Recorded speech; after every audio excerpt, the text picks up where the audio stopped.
الحمد لله وحده والصلاة والسلام على من لا نبي بعده أما بعد فأعوذ بالله من الشيطان الرجيم بسم الله الرحمن الرحيم يا أيها الذين آمنوا ادخلوا في السلم كافة ولا تتبعوا خطوات الشيطان إنه لكم عدو مبين. وقال النبي صلى الله عليه وسلم اللهم بارك لنا في رجب وشعبان وبلغنا رمضان. وقال النبي صلى الله عليه وسلم في موضع آخر شعبان شهري ورمضان شهر الله او کما قال علیہ الصلاۃ والسلام. عزت و احترام کے مستحق معزز علماء کرام و حجاج عظام، پیاروں اور محبتوں کے مستحق قابل قدر نوجوان دوستوں، ساتھیوں اور عزیز بچوں، آج کی اس مبارک محفل میں اپنے دل کی دھڑکن، اپنے ضمیر کی آواز اور اپنے قلب کی داعیہ پیش کرنے کی کوشش کروں گا. اپنے جذبات پر قابو پا کر سنجیدگی و متانت کے ساتھ کچھ کہنا چاہوں گا.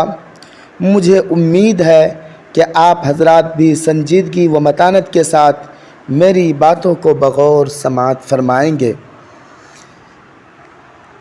بزرگان محترم، شعبان کا مہینہ چل رہا ہے. یہ مہینہ شرعی احکام کے اعتبار سے رمضان المبارک کا مقدمہ ہے، کیوں کہ اس کے فوراً بعد رمضان کا مبارک مہینہ آنے والا ہے. یہ شعبان کا مہینہ کتنی برکت والا ہے، خود اس کے نام سے پتہ لگا سکتے ہیں کہ ہمارے آقا جناب رسول اللہ صلی اللہ علیہ وسلم نے اس مبارک مہینے کا نام شعبان المعظم رکھا. شعبان کے معنی شعبان اور معظم کے معنی عظمت والا، احترام والا. جس مہینے کا نام ہمارے آقا جناب رسول اللہ صلی اللہ علیہ وسلم عظمت والا مہینہ نام رکھے، اس سے بڑی فضیلت کیا ہو سکتی ہے. اسی طرح ہمارے آقا جناب رسول اللہ صلی اللہ علیہ وسلم نے دوسری حدیث میں فرمایا شعبان شہری و رمضان شہر اللہ، یعنی شعبان میرا مہینہ ہے اور رمضان اللہ تبارک و تعالیٰ کا مہینہ ہے. جس مہینے کی نسبت ہمارے آقا جناب رسول اللہ صلی اللہ علیہ وسلم اپنی طرف کرے تو وہ مہینہ کتنا عظمت والا ہوگا، کتنا برکت والا مہینہ ہوگا. اس ماہ شعبان میں حضور اقدس صلی اللہ علیہ وسلم کے کچھ معمولات تھے جو اس مہینے میں آپ انجام دیا کرتے تھے. ان میں سے ایک معمول پہلے ہی جمعے میں عرض کر چکا ہوں کہ جب حضور اقدس صلی اللہ علیہ وسلم ماہ رجب کا چاند دیکھتے تو یہ دعا فرمایا کرتے تھے کہ اللہم بارک لنا فی رجب و شعبان وبلغنا رمضان. اے اللہ، ہمارے لیے رمضان اور شعبان کے مہینوں میں برکت عطا فرما اور ہمیں رمضان تک پہنچا دیجئے، یعنی ہماری عمر اتنی دراز کر دیجئے کہ ہم رمضان کا مہینہ اپنی زندگی میں پالیں اور اس کی برکات سے فیوض سے بہرور ہو سکیں. ایک معمول تو آپ صلی اللہ علیہ وسلم کا اس کے دعا کرنے کا تھا. دوسرا معمول یہ تھا کہ جب حضور اقدس صلی اللہ علیہ وسلم شعبان کے مہینے میں داخل ہوتے، حضرت عائشہ رضی اللہ عنہا ایک حدیث میں روایت فرماتی ہیں کہ حضور اقدس صلی اللہ علیہ وسلم شعبان کے مہینے میں کثرت سے روزہ رکھا کرتے تھے. روزے رکھنے کو رمضان المبارک کی تیاری سمجھ لیں یا اس کی مشق سمجھ لیں اور اس کا استقبال سمجھ لیں. بہرحال حضور اقدس صلی اللہ علیہ وسلم اس مہینے میں کثرت سے نفلی روزہ رکھا کرتے تھے. یہ روزے واجب نہیں، فرض نہیں لیکن شعبان کے کسی دن میں بھی اللہ تعالیٰ روزہ رکھنے کی توفیق عطا فرما دے تو دوسرے دنوں کے روزوں سے زیادہ فضیلت رکھتا ہے اور زیادہ اجر و ثواب کا موجب ہے۔ کوئی تعداد مقرر نہیں، کوئی دن مقرر نہیں، بلکہ جس دن بھی اللہ تعالیٰ کی طرف سے توفیق ہو جائے اس میں نفلی روزے رکھ لینا چاہیے۔ حضرت عائشہ رضی اللہ عنہا ایک دوسری جگہ بیان فرماتی ہے کہ رمضان المبارک کے مہینے میں جو روزے نسوانی مجبوری یعنی ماہواری کی وجہ سے قضا ہو جایا کرتے تھے تو میں ان کی قضا شعبان کے مہینے میں کیا کرتی تھی۔ کیوں کہ رسول اللہ صلی اللہ علیہ وسلم بھی اس زمانے میں کثرت سے روزہ رکھا کرتے تھے تو ان ایام میں میرے لیے روزہ رکھنا آسان ہو جاتا تھا کہ آپ بھی روزے سے ہیں اور میں بھی روزے سے ہوں، اس سے شعبان کے روزوں کی فضیلت معلوم ہوتی ہے۔ البتہ حضور اقدس صلی اللہ علیہ وسلم نے ساتھ ہی صحابہ کرام کو یہ بھی ہدایت دی تھی کہ رمضان سے ایک دن پہلے یا 2 دن پہلے روزہ نہیں رکھنا چاہیے بلکہ روزہ چھوڑ دینا چاہیے۔ اس کی ایک وجہ تو یہ ہے تاکہ انسان رمضان کا استقبال نشاط کے ساتھ کر سکے، رمضان سے پہلے ہی روزہ رکھنے سے کمزور نہ ہو چکا ہو، ایک وجہ علماء کرام نے یہ بیان فرمائی ہے۔ اور دوسری وجہ جو اس سے زیادہ گہری ہے وہ یہ کہ دین اتباع کا نام ہے، اللہ تعالیٰ کی حکم کی اتباع، حضور اقدس صلی اللہ علیہ وسلم کی حکم کی اتباع کرنے کا نام ہے۔ اپنا شوق پورا کرنے کا نام دین نہیں اور جذبات کی تسکین کا نام دین نہیں، بلکہ اللہ جل شانہ نے اور ہمارے آقا جناب رسول اللہ صلی اللہ علیہ وسلم نے جو حکم فرما دیا اس کی پیروی کرنے کا نام دین ہے۔ جو اس کے خلاف قدم اٹھائے گا وہ کبھی کامیاب نہ ہو سکے گا۔ خلاف راہ پیغمبر قدم جو بھی اٹھائے گا، خلاف راہ پیغمبر قدم جو بھی اٹھائے گا، کبھی منزل نہ پائے گا، کبھی رستہ نہ پائے گا۔ اسی لیے شریعت نے یہ حکم دیا کہ رمضان سے 1-2 دن پہلے روزہ رکھنا چھوڑ دو۔ کیوں چھوڑ دو؟ اس لیے کہ 1-2 دن پہلے سے روزہ رکھنا شروع کرو گے تو گویا کہ تم اپنی طرف سے رمضان کے روزوں میں اضافہ کر لو گے۔ اللہ تبارک و تعالیٰ نے تم پر 30 یا 29 روزے فرض کیے تھے، تم نے شعبان کے آخر کے 2 روزوں کو بھی اسی کے ساتھ ملا دیا تو رمضان کے روزے 31 یا 32 ہو جائیں گے۔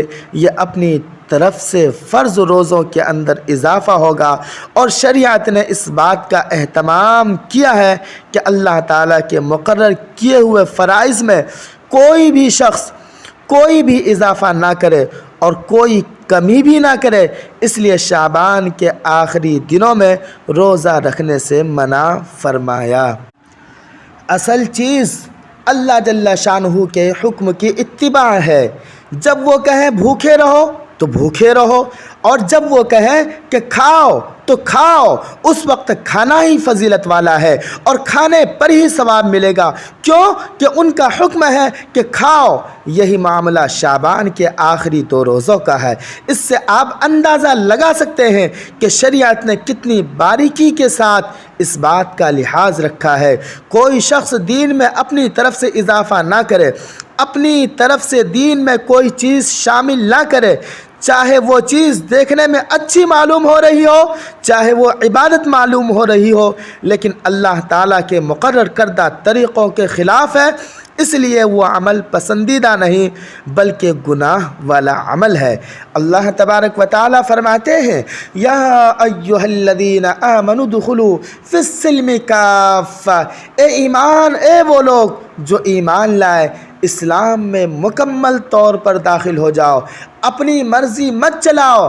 ایسا نہیں کہ جہاں دین سمجھ میں آئے اس پر عمل کر لو، جہاں سمجھ میں نہ آئے اسے چھوڑ دو، بلکہ اللہ تبارک و تعالیٰ نے قرآن کریم کے اندر اعلان فرمایا ہے کہ جو اپنے مرضی کے مطابق، اپنے خواہشات کے مطابق دین اسلام سے ہٹ کر کے کوئی راستہ یا کوئی مذہب یا کوئی دین عمل کرے گا تو وہ ہرگز قبول نہیں ہوگا، جیسے کہ ارشاد ربانی ہے وَمَن يَتَّبِعْ غَيْرَ الْإِسْلَامِ دِينًا فَلَن يُقْبَلَ مِنْهُ، جو شخص اسلام کے علاوہ کسی مذہب کی، کسی دین کی، اپنے خواہشات کی مرضی کی اتباع کرے گا تو وہ ہرگز اللہ تبارک و تعالیٰ کے یہاں قابل قبول نہیں ہوگا۔ محترم سامعین، شعبان سے متعلق یہ دوسرا حکم تھا۔ شعبان کے متعلق تیسرا حکم یہ ہے کہ اسی شعبان میں 14 اور 15 شعبان کی درمیانی رات، جس کو ہمارے یہاں شب برات کہا جاتا ہے، اس رات کے بھی کچھ احکام ہیں۔ یہ ایک ایسی رات ہے جس کی فضیلت متعدد روایات سے ثابت ہے، اور اسی رات میں عبادت کو عام راتوں کے مقابلے میں زیادہ موجب اجر و ثواب قرار دیا گیا ہے۔ آج کل بعض حضرات یہ فرماتے ہیں کہ شب برات کی کوئی حقیقت نہیں، یا اس کے بارے میں کوئی عمل صحیح حدیث سے ثابت نہیں۔ یہ بات درست نہیں۔ حقیقت میں شب برات کی فضیلت 17 صحابہ کرام سے مروی ہے۔ انہوں نے حضور اقدس صلی اللہ علیہ وسلم کی طرف سے فرمایا کہ اس رات میں عبادت کرنا فضیلت رکھتا ہے۔ ان میں سے بعض روایتیں سند کے اعتبار سے کمزور بھی ہیں، لیکن ان تمام روایتوں کا مجموعہ بے اصل اور بے بنیاد نہیں۔ اس لیے علماء محققین کا کہنا یہی ہے کہ شب برات خصوصی فضیلت رکھتی ہے، اور اس میں عبادت کا اور نفلی نمازوں کا مسلمانوں کو اہتمام کرنا چاہیے۔ بعض روایتوں میں آتا ہے کہ اس رات میں اللہ تعالیٰ کا منادی آواز لگاتا ہے کہ حل من مستغفر فاغفر له، سنو کیا ہے کوئی جو اپنے گناہوں کی مغفرت مانگنے والا ہو اور میں اس کی مغفرت کروں۔ اس رات کے نام ہی ہے شب برات۔ شب کے معنی رات اور براءت کے معنی الگ ہونا، جدا ہونا۔ اس مہینے کے اندر جو بھی اور اس رات کے اندر بالخصوص جو بھی اللہ تبارک و تعالیٰ سے اپنے گناہوں کی توبہ کرے گا، اللہ تبارک و تعالیٰ اس کے گناہوں کو ختم کر دیں گے اور اس کو گناہوں سے بری الذمہ کر دیں گے۔ اسی طرح اعلان ہوتا ہے حل من مبتلا فعافیہ، ہے کوئی مبتلا مصیبت جس کی مصیبت کو میں عافیت سے تبدیل کروں۔ ساری رات اللہ تعالیٰ کی طرف سے یہ اعلان ہوتا رہتا ہے، لہذا اس رات میں جاگنا اور عبادت کرنا عام راتوں کے مقابلے میں زیادہ فضیلت کا سبب ہے، بشرطے کہ وہ عبادت اسی طرح کی جائے جس طرح حضور اقدس صلی اللہ علیہ وسلم نے فرمائی ہے۔ شب برات کی رات میں انسان کے لیے اللہ تعالیٰ کے یہاں سے رزق کے فیصلے ہوتے ہیں۔ ہم سارا سال رزق کے بارے میں شکوے شکایت کرتے ہیں کہ ہمارے اوپر قرض ہے، ہمیں تنگی ہے۔ لو بھائی، اس سے بہتر ہے کہ ہم سارے سال کے شکوے شکایت چھوڑ دیں۔ آج کی رات جب روزی تقسیم ہو رہی ہو تو ہم اللہ سے رزق مانگ لیں، خوب مانگیں، اتنا زیادہ مانگیں کہ اللہ تبارک و تعالیٰ سے ہمیں دوبارہ شکوہ شکایت کرنے کی ضرورت نہ پڑے۔ جو غیر شادی شدہ ہے وہ اپنے لیے اچھے رشتے مانگے، جو شادی شدہ ہے وہ اللہ تعالیٰ سے اولاد مانگے، جو اولاد والے ہیں وہ اللہ تبارک و تعالیٰ سے نیک اولاد کی دعا کرے، جو بیمار ہے وہ صحت کے لیے دعا کرے، اپنے لیے دعا کرے، اپنے گھر والوں کے لیے دعا کرے، اپنے رشتہ داروں کے لیے دعا کرے، اپنے ملک کے لیے دعا کرے، اور تمام مسلمانوں کے لیے دعا کرے، بلکہ تمام انسانوں کے لیے دعا مانگے۔ یہ وقت پوری امت کے مسلمانوں کے لیے بڑی مشکل پڑ گیا ہے۔ اے خاصائے خاصان رسول، یہ وقت کی دعا ہے۔ اے خاصائے خاصان رسول، یہ وقت کی دعا ہے۔ امت پہ تیری آ کے عجب وقت پڑا ہے۔ آج کے دور میں روٹی اور رزق انسان کی زندگی کا نصب العین بن گیا ہے۔ ایسا لگتا ہے کہ دنیا میں آیا ہی اسی لیے ہے کہ اچھا کمانا ہے اور اچھا کھانا ہے، بلکہ آج کے دور میں زیادہ کھا کر مرنے والوں کی تعداد زیادہ ہے بنسبت بھوکے مرنے والوں کے۔ تو میرے محترم بزرگوں دوستو، اس میں بھی اپنی طرف سے کوئی چیز اضافہ نہ کرے نہ کمی کرے، اس لیے کہ اپنی طرف سے اضافہ شریعت میں قبول نہیں۔ کل محدثۃ بدعہ وکل بدعۃ ضلالہ وکل ضلالۃ فی النار۔ ہر وہ نئی بات جو انسان دین میں پیدا کرے وہ بدعت ہے، اور ہر بدعت گمراہی ہے، اور ہر گمراہی جہنم میں لے جانے والی ہے۔ میرے محترم بزرگوں دوستو، شب برات میں حلوہ پکانا ہم نے ضروری سمجھ لیا ہے۔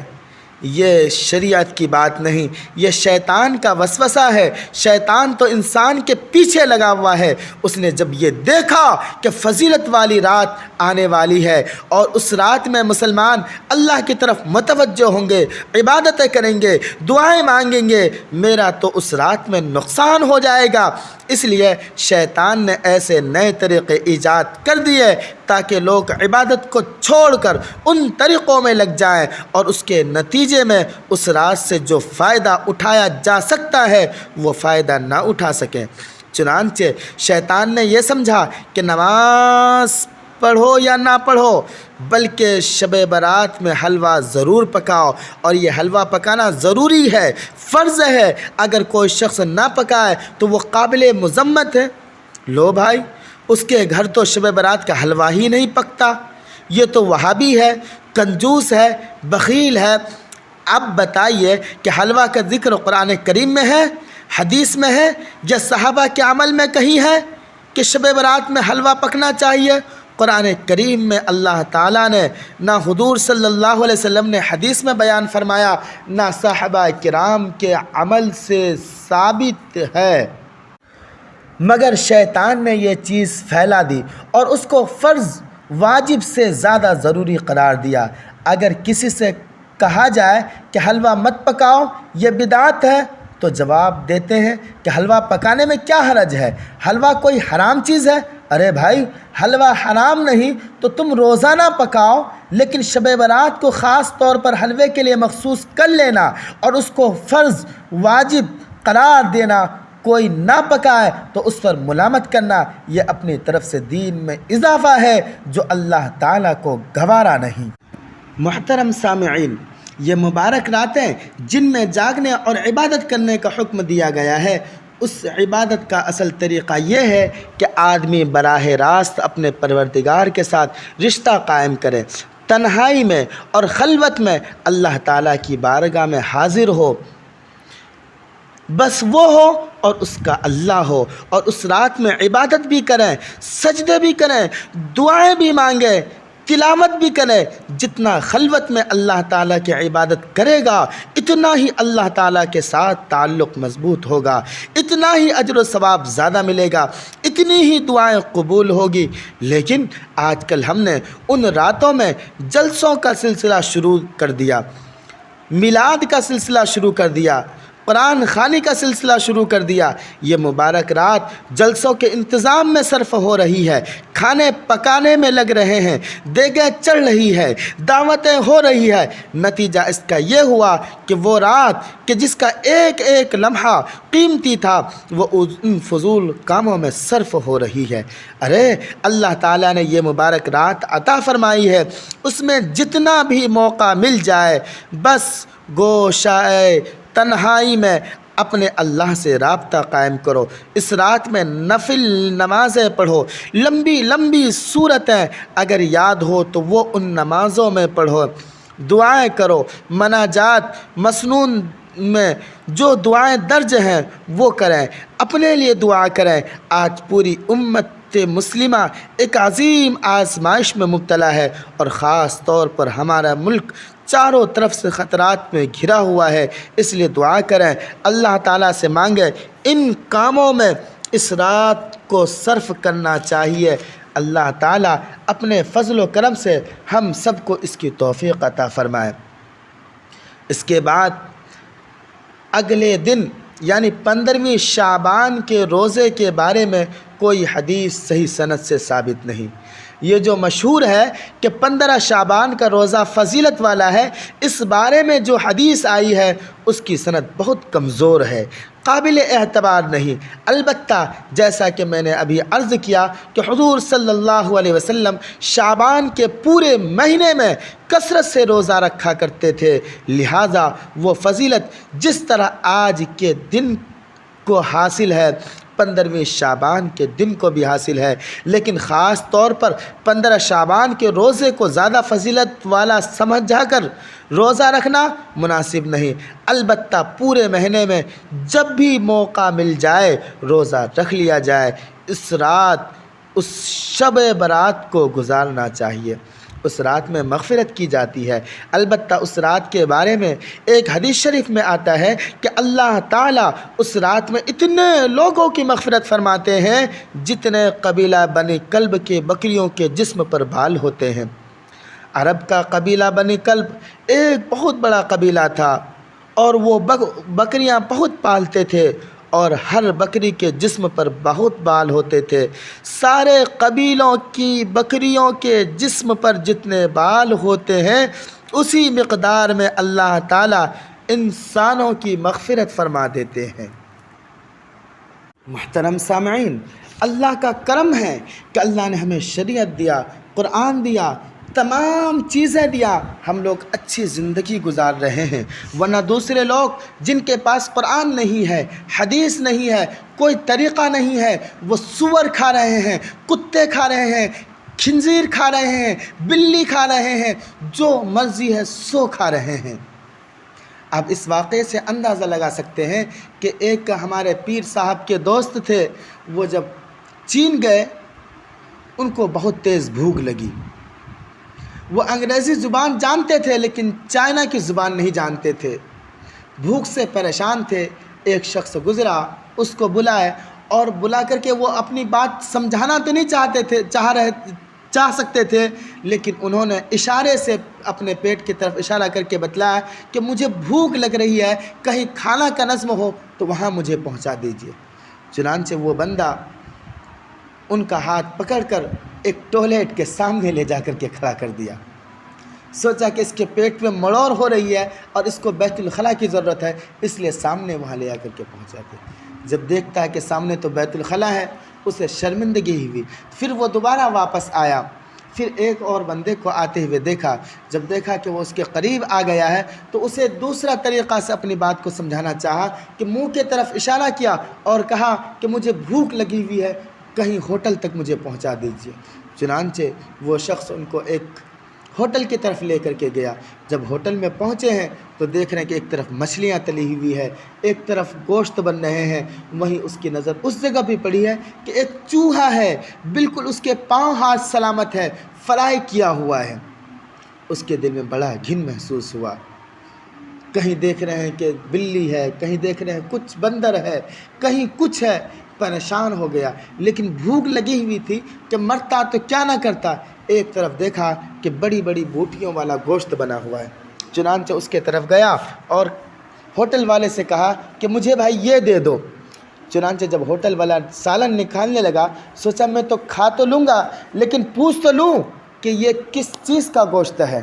چنانچہ جب ان سے پوچھا تو بتایا کہ بھائی یہ اس کا گوشت ہے، یعنی کتے کی طرف اشارہ کر کے بتایا کہ یہ کتے کا گوشت ہے۔ تو میرے محترم بزرگوں، دوستو، ہمارے آقا جناب رسول اللہ صلی اللہ علیہ وسلم نے جو ہمیں باتوں کا حکم دیا ہے اسی پر ہم عمل کریں، جو نہیں ہے اس کو چھوڑ دیں۔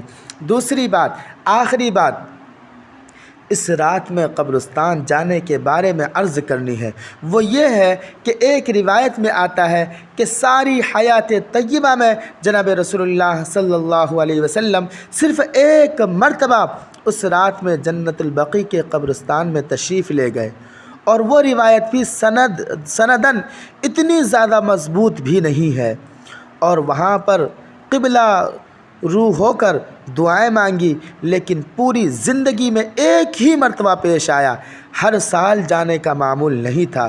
لہذا اگر کوئی اس نیت سے قبرستان جائے کہ حضور صلی اللہ علیہ وسلم بھی ایک مرتبہ تشریف لے گئے تھے، میں بھی چلا جاتا ہوں، تو اس میں کوئی حرج نہیں، لیکن اس کو ایک مستقل سنت قرار دینا کہ ہر سال جانا ضروری ہے، یہ سمجھنا درست نہیں۔